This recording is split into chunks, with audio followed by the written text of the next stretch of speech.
Odor pollution reading unsafe as at 6 a.m. Traders must comply with price key.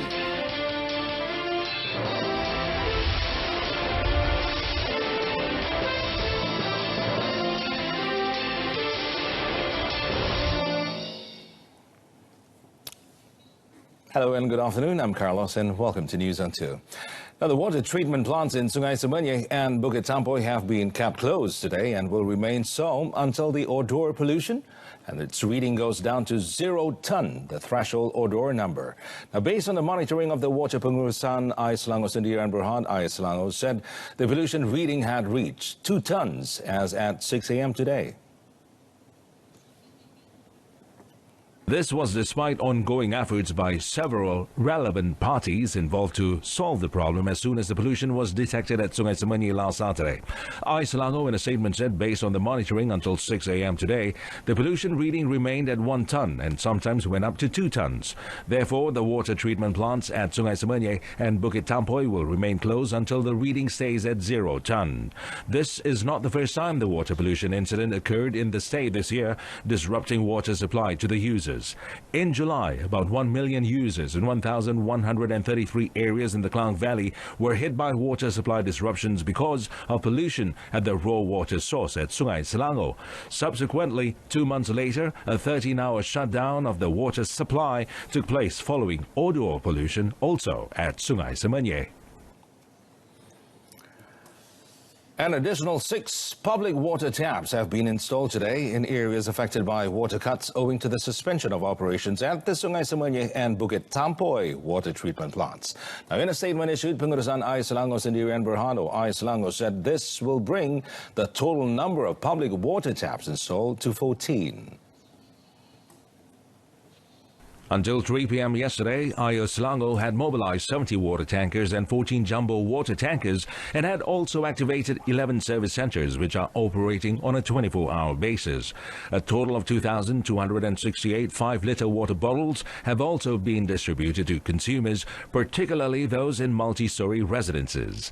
Air Selangor explained that as the water cuts had affected a large area, it was not able to deploy water tankers to assist all consumers. Priority was therefore given to consumers and premises in critical need as well as emergencies. Air Selangor advised consumers to get their water supplies from the service centers and public water taps, adding that consumers can check the Air Selangor app or its Twitter feed at Air Selangor to get the latest developments on the situation. Indah Water Consortium Sendirian Berhad, IWK, is to seal off all manholes at its treatment plant in Bandar Bukit Mahkota Bangi, Selangor, to prevent illegal waste disposal from occurring in future. Now, Selangor State Executive Councillor for Environment, He Loy Sian, said IWK had agreed to permanently close all 20 manholes in the area to prevent people from opening them. He said he would direct the Kajang Municipal Council and IWK to provide 24-hour control at the entrance to the area. He also hoped that the police could patrol the area to ensure no unauthorized individual enters the area. He also said that the state government was planning to install closed-circuit cameras, CCTV, at the area's entrance and exit in the future.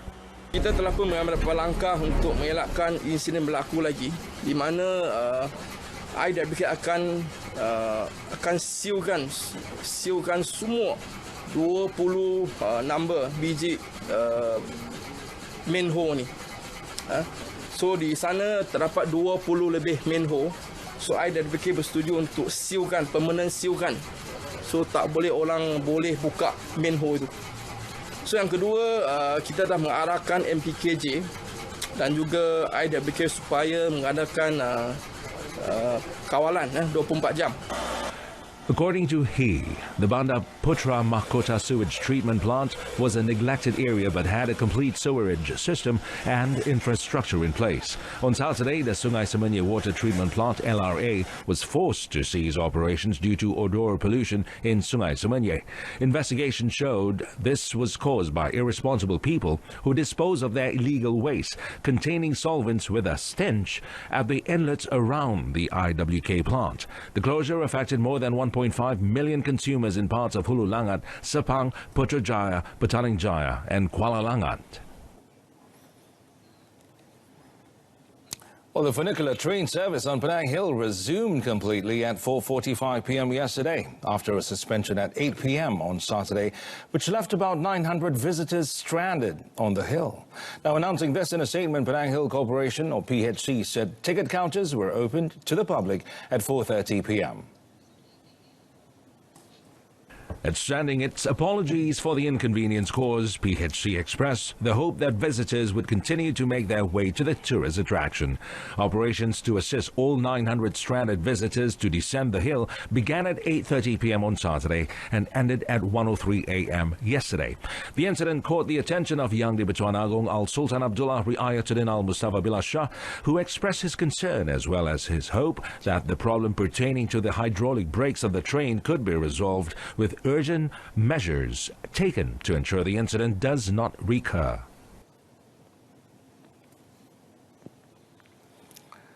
Well, a total of 2,300 enforcement officers will monitor the prices of goods at supermarkets, markets and retail outlets nationwide to ensure that traders comply with the festive season maximum price control scheme, or SHMMP, in conjunction with the Christmas celebration. Now, Ministry of Domestic Trade and Consumer Affairs, or KPDN-HEP Deputy Secretary General Dr. Alauddin Sidal said those found guilty of increasing the prices of 19 control items for no valid reason and failed to display the price tag on items would face stern action under the Price Control and Anti-Profiteering Act 2011. Kita akan mengambil tindakan tegas terhadap mana-mana peniaga yang menjual barangan harga terkawal melebihi daripada harga maksimum yang telah pun kita tentukan. Itu yang pertama ya. Dan kemudian peniaga juga perlu meletakkan tanda harga khas yang tadi kita tengok tu, yang warna pink tu, yang merah jambu tu ya. Itu dia. Jadi kita telah mewajibkan tanda harga merah jambu itu diletakkan ke atas barangan harga terkawal bagi membolehkan pengguna melihat dengan jelas ini juga dan membezakannya dengan barangan yang lain ya. Speaking to reporters after the launch of SHMMP Christmas 2019 at a mall in Kuala Lumpur yesterday, Dr. Alauddin said for individuals found guilty of selling the items above the maximum price, they could be fined up to 100,000 ringgit or imprisonment for not more than 3 years or both, or pay compound up to 50,000 ringgit, while companies could be fined up to 500,000 ringgit or compounded up to 250,000 ringgit for similar commitment of offences. Meanwhile, in Terengganu, from January until yesterday, the state KPDN-HEP has recorded 34 cases of various offences under the Price Control and Anti-Profiteering Act 2011. Its director, Shahruddin Mohammad Kias, said a total of 13 investigation papers had been opened, while others were issued a compliance notice.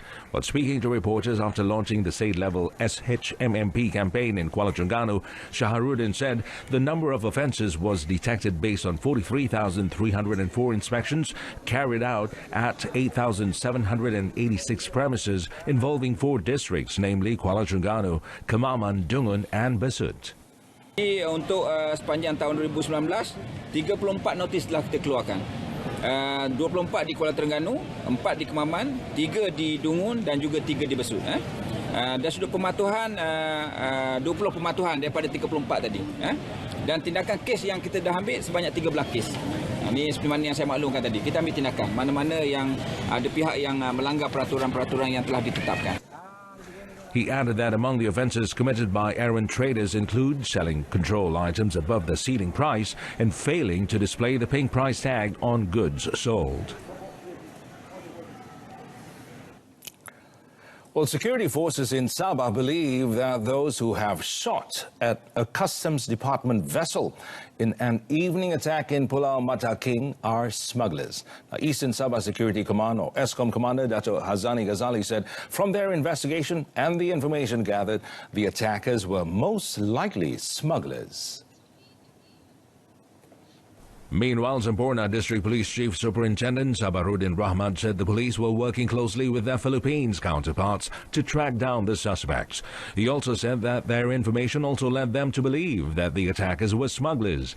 Asked if there was any special operation to track down the suspects' accomplices in Sabah, Superintendent Sabaruddin said the information was confidential and declined to give any details. On Friday evening, a team of 5 customs officials came under heavy gunfire during their patrol and intelligence gathering operation on smuggling activities near Pulau Mataking, Zamboanga.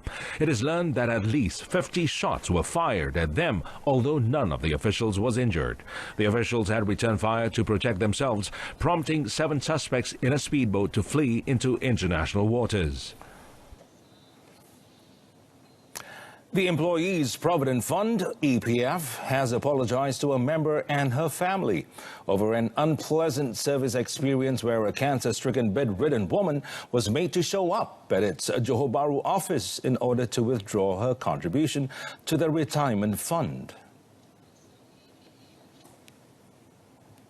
EPF Corporate Relations Department in a statement said it had contacted and met with a member and her family to understand their real situation. Apart from assisting its members, the EPF said it would also use this experience to improve existing processes in providing a better and compassionate service for all members. EPF also stressed that it took complaints and feedback from members about its service seriously to make continuous improvements. The patient's sister, Nur Sheila Abdullah, said she was told that her sister had to be at the EPF office in person for a thumbprint scan before she could withdraw the balance from her EPF account. Well, Nur Sheila said that despite explaining that her 56-year-old sister was bedridden and suffering from cancer, the officer insisted that her sister came in person to the Johor Bahru EPF office. In a post, Nur Sheila detailed how she had gotten an ambulance and stretcher to help transport her sister to the EPF office. A former Tuaran Member of Parliament MP from 1990 to 1994, Dato' Mongo Oro, 73, has died of old age at Queen Elizabeth I Hospital in Kota Kinabalu yesterday evening. Well, his remains would be taken back to Kampung Tagai near Tuaran before being taken to Fuk Lusiu Funeral Parlour this evening. Dato' Mongo's remains would be cremated on 24th December at 10 a.m. He leaves behind a wife, Datin Zoyoro, and 2 children. Dato' Mongo, born in Tuaran on the 17th of January 1946, was the president of Sabah Lotud Language Preservation Organization, besides being active as a member of the United Posokmo Mogun Kadazan Dusun Murut Organization, UPCO. In the Lotud Language Preservation Organization, Dato' Mongo devoted his full time to researching and documenting his mother tongue and successfully publishing the Hatud Swang Lotud Dictionary. Meanwhile, Deputy Chief Minister Dato' Wilfred Madia Sangao, and a statement conveyed his condolences to Dato' Mongo's family and hoped they remain strong in this moment of grief. He added that Dato' Mongo would be remembered for his leadership and vision for Tuaran. Well, coming up next, stern action against money lenders charging high interest rates.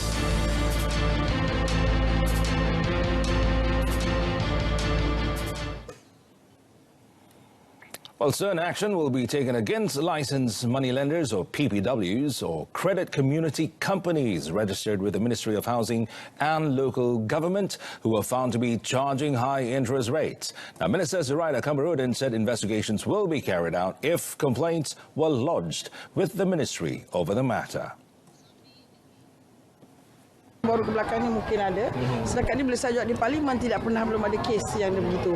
So kalau betul ada, mereka harus ambil tindakan. Mereka kita akan siasat sendiri. Ya, sudah. Kita ada unit polis kita sendiri, led by Superintendent of Police.